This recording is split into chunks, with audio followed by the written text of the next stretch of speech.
Jóvenes, buen día. Vamos a avanzar el tema que nos corresponde, que es fisiologías reproductiva del macho. La fisiología reproductiva del macho tiene como función principal la producción, ¿no?, la maduración, ¿sí?, el transporte de los espermatozoides. También tiene la función de lo que es producir el líquido seminal. También tiene la función de transporte de este líquido seminal. También transporta la orina mediante la uretra penil, ¿sí?, hasta la terminación del orificio uretral. Y también tiene la función de producir hormonas, en este caso masculinas, ¿ya?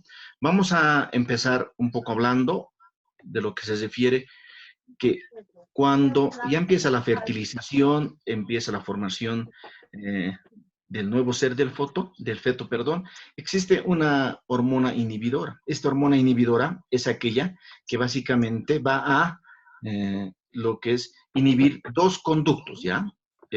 ¿Ya? El conducto de Wolff y el conducto de Muller, ¿ya? Estos dos conductos, si va a inhibir el conducto, en este caso de Muller, el conducto que se va a desarrollar es el conducto de Wolff. Y este conducto de Wolff, que está el testículo todo, se va a empezar a formar el fetito, un macho. Ese es el inicio. Entonces, los testículos tienen una función importante, ¿no?, que es la producción de testosterona, la cual se va a activar cuando se inicie la pubertad, que es muy variada. Por ejemplo, en camélidos hablamos desde los 18 meses ya empieza a producir espermatozoides, en lo que ven los carneros desde el año de edad, ¿no? En los bovinos igual, pero se utilizan básicamente bovinos a partir de los 2 años como reproductores.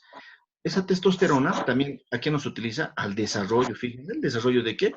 Del genital, o sea, al desarrollo del testículo en tamaños, ¿no?, en sus estructuras, el testículo de las glándulas anexas, el desarrollo de lo que es el órgano copulador, y también nos va a permitir que este macho tenga sus características secundarias, ¿ya? Sus características secundarias, o sea, por ejemplo, en el macho, en el toro, que el cuello sea más grueso, que su espalda sea con mayor cantidad de proporción de carne, lo mismo los miembros anteriores, la misma voz.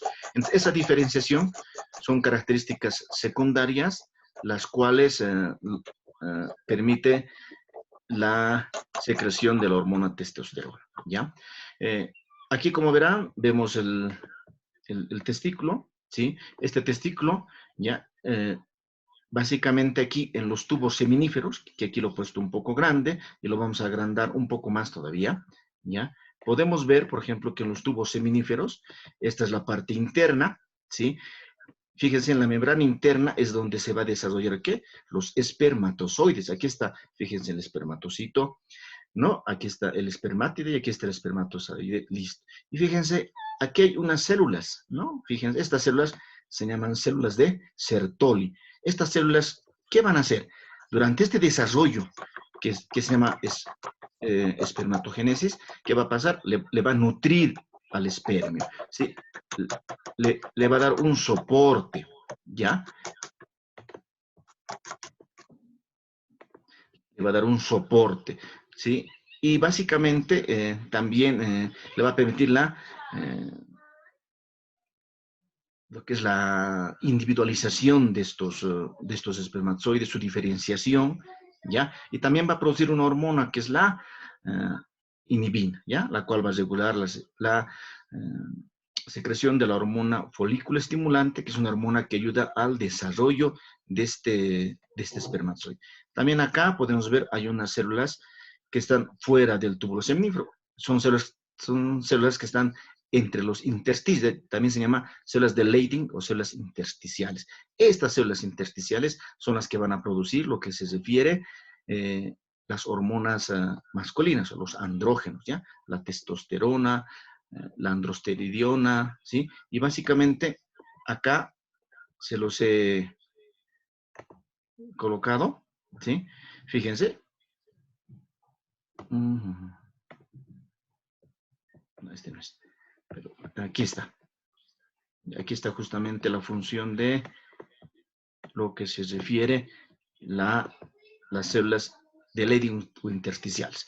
producción de testosterona, androsterona y androstenediona. Las células de Leydig, lo que les decía, va a nutrir, aquí está, ¿no? Va a dar el soporte, va a dar la diferenciación de células germinales, ¿sí? Entonces, ahora vamos a ver cómo se realiza esta espermatogénesis, ¿no? Como podemos ver acá, la espermatogénesis, ya, es un proceso que se fijen acá, vamos a hacerlo un poco más grande, ¿sí? Ya. Perdón. Aquí están las células germinativas. Fíjense, aquí están el espermatogonio, ¿ya? Y este espermatogonio, ¿ya? Se va a empezar a dividir, y va a haber la primera división mitótica, ¿sí? En que los cromosomas se van a dividir, ¿no? Por ejemplo, de 46 a 23, ¿no? En este caso de los humanos, ¿sí? Después de esta división mitótica, este espermatogonio se va a convertir en espermatocito primario. Fíjense, aquí está el espermatocito primario. A medida que se acercan a la luz, ¿no? del túbulo seminífero, se van formando los espermatozoides, fíjense.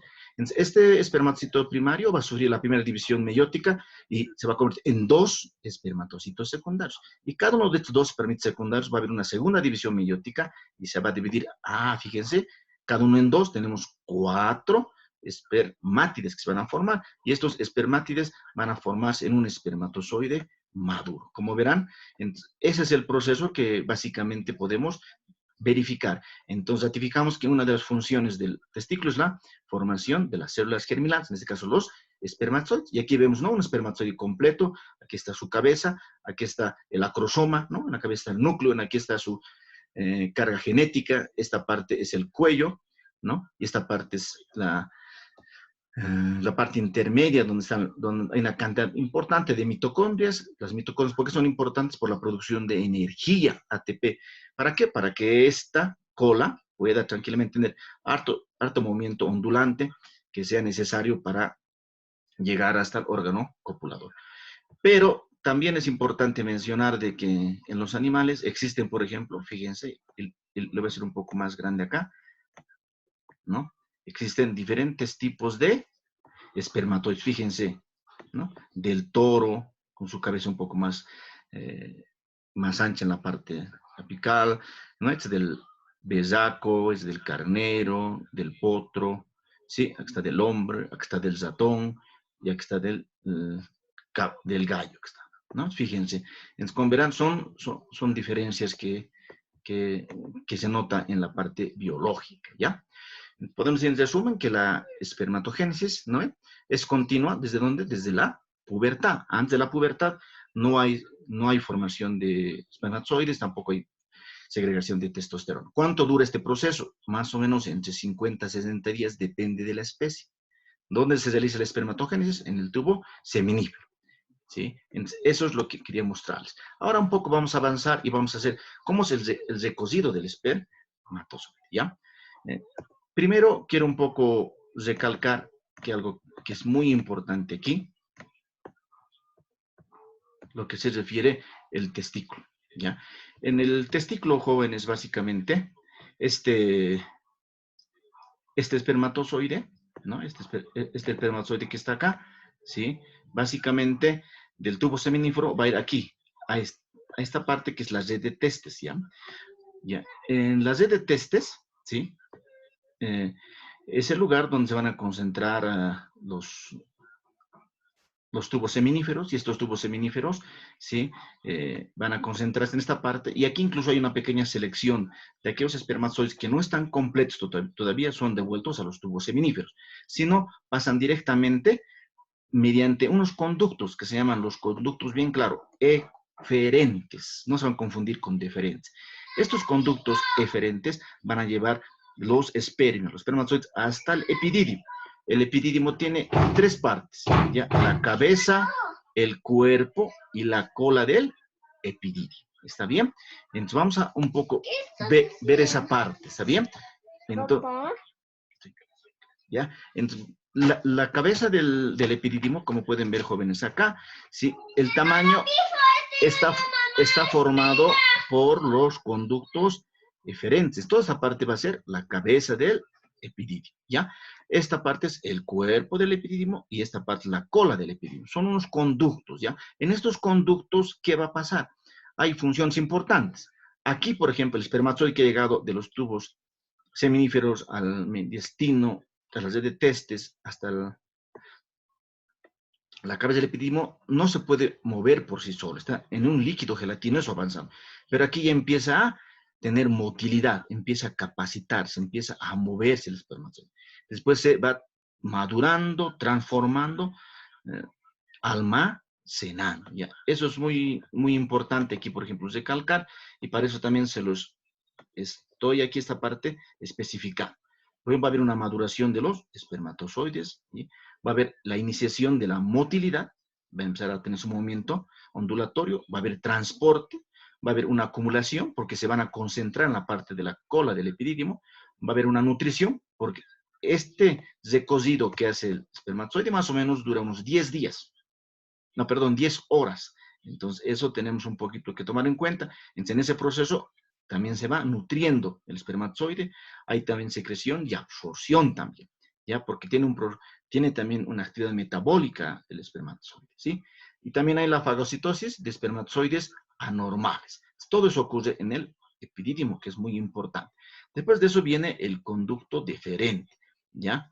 Que aquí están concentrados los espermatozoides hasta el momento de previo a la eyaculación, donde hay la erección del órgano copulador. Entonces, básicamente, de aquí empieza a subir poco a poco lo que se refiere el espermatozoide. ¿Hasta dónde? Hasta llegar aquí, hasta llegar a, a la ámpula deferente. ¿Qué es la ámpula deferente? Solamente el conducto deferente que se ha vuelto un poco más grande, se ha dilatado el término exacto. Entonces el espermatozoide sigue y aquí se concentra hasta el momento de la eyaculación. Y acá es importante identificar que previa a la eyaculación, aquí está la uretra. Aquí va a empezar la uretra peniana, ¿sí? Y fíjense, aquí esto que está de color lila son las glándulas vesiculares. Estas son la próstata, ¿ya? Y estas son las glándulas vulvoretrales, las cuales son las glándulas accesorias o anexas al órgano reproductor del macho. Estas en conjunto, ¿qué van a producir? Van a producir el líquido seminal, la cual va a nutrir, la cual va a proteger al espermatozoide, el cual va a limpiar el canal de la uretra, porque no olviden que la uretra es el conducto común para la salida de la orina y de lo que se refiere el semen. Entonces, esa actividad también tiene, y de protección al espermatozoide. Bajo esa actividad general, por ejemplo, tenemos acá que las glándulas seminales, aquí están sus funciones, producen fructuosa, ¿no? Producen energía, le dan alimento, ácido cítrico, igual va a permitir que pueda transportarse por la uretra, sustancias con fusión tampón, ¿qué quiere decir? La orina tiene un pH ácido, entonces tiene que producir un líquido básico para que o alcalino para que se neutralice, ¿sí? Y no le haga daño al espermatozoide, ¿ya? Este líquido también es líquido post-eyaculado porque después del eyaculado básicamente va a salir. Sí, y aquí está, fíjese, la próstata, aquí fíjese sus canales. Por estos canales también va a haber lo que se refiere los líquidos, ¿sí? En este caso, ¿qué va a producir? Aquí está la próstata, aquí también se lo estoy detallando. Va a ser el líquido va a neutralizar, ¿ya? El pH va a amortiguar, va a producir aminoácidos, que en este caso son moléculas alimenticias, ácido cítrico, enzimas que también van a ayudar a degradar el metabolismo que produce el espermatozoide, electrolitos, ¿no? Que le va a dar energía, motilidad, y también da el color, y en este caso el olor característico al semen de cada especie.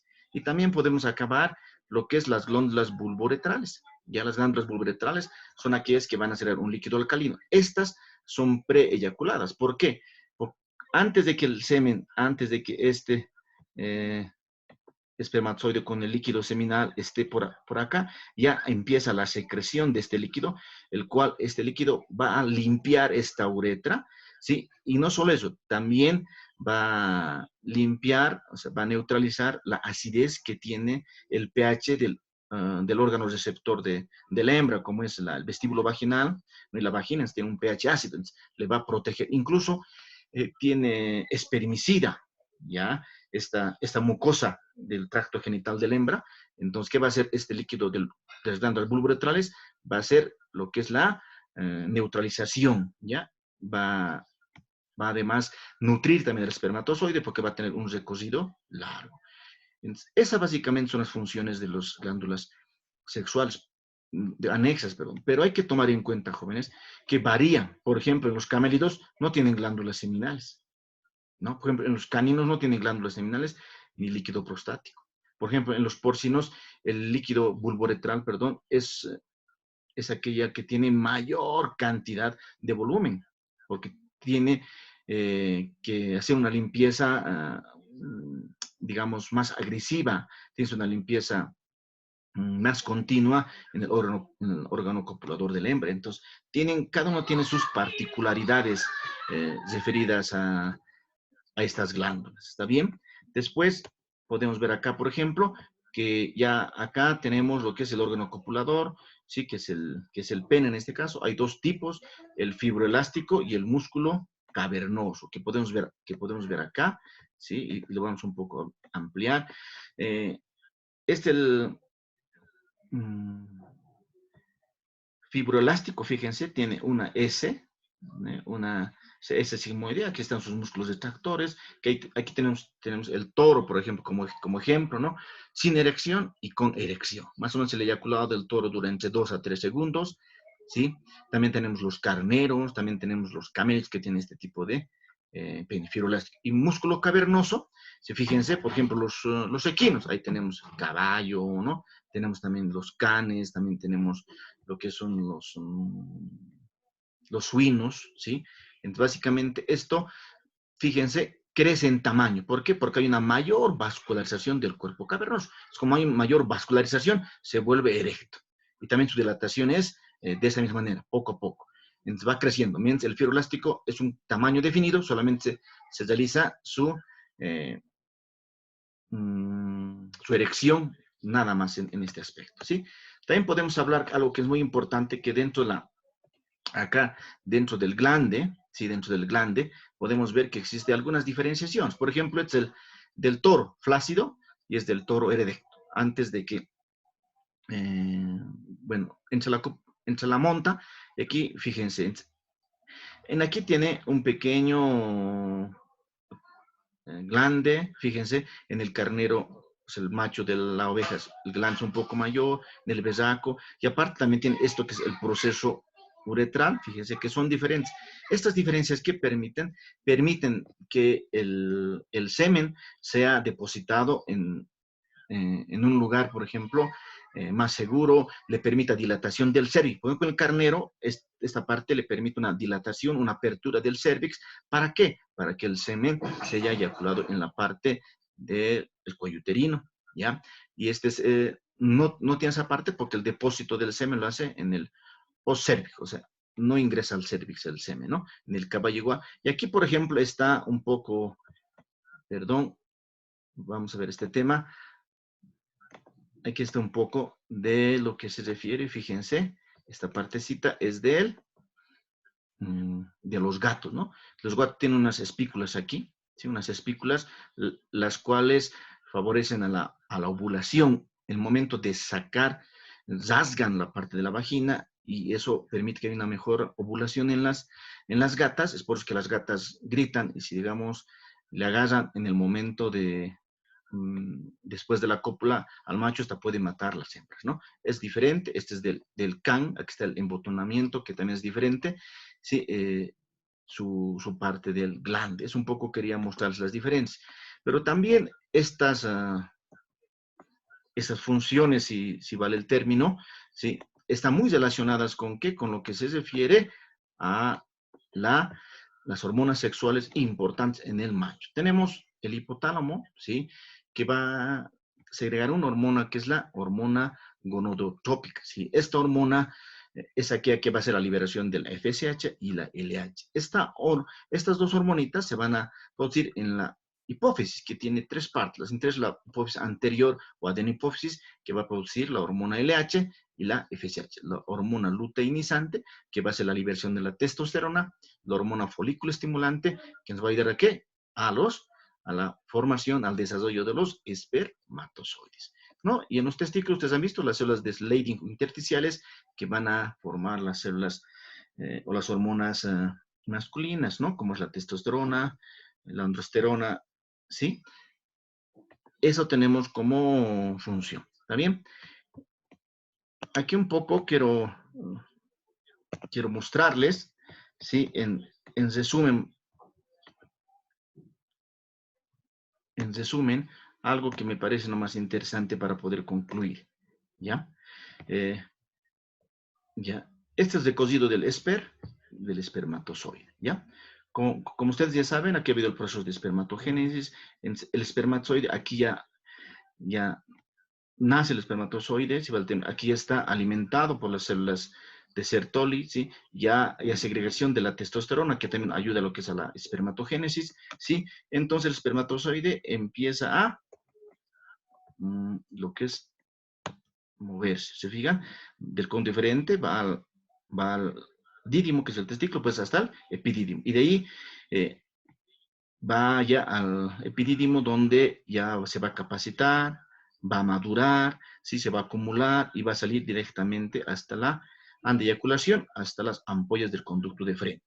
Básicamente aquí es donde va a haber la secreción de las glándulas vesiculares, que por cierto elaboran en 30-50% del volumen total, las líquidos de las glándulas prostáticas, que son esta parte, también líquidos de las glándulas vulvaretrales, las cuales, como les decía, van a nutrir, van a proteger al espermatozoide, van a limpiar el canal de la uretra, ¿no? Y van a darle también motilidad, ¿ya? Entonces, básicamente, todo eso cumple y después el espermatozoide ya va a ir hasta su secreción para formar el semen y directamente hasta su eyaculado. Entonces, ese es el cocido final, jóvenes, de lo que es el espermatozoide, y con eso esperemos haber podido absorber algunas dudas, pero ahora sí vienen las preguntas.